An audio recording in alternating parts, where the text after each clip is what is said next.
Hi, my name's Katie Lane, and I'm an attorney and a negotiation coach. I work with creative professionals to help them protect their rights and get paid fairly for the work that they do. I do this primarily by helping them with contracts.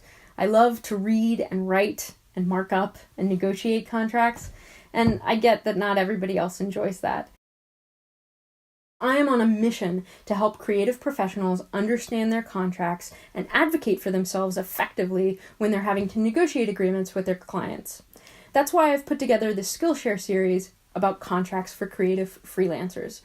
Over the course of the series, I'm going to share lawyer secrets with you, explain the oddities of contract law, and get really, really nerdy about it so that you can better protect yourself the next time you have to deal with a creative services agreement. So what is a creative services agreement?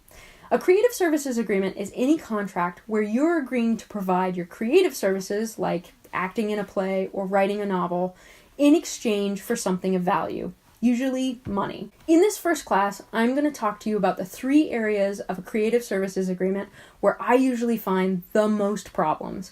These are the 3 areas that I check first anytime I'm reviewing a contract for a client of mine, and I want to show you the things that I look for and how I fix them so that you can better protect yourself the next time you're having to review an agreement. So one important caveat before we get too far into this. I am an attorney, but I am not your attorney.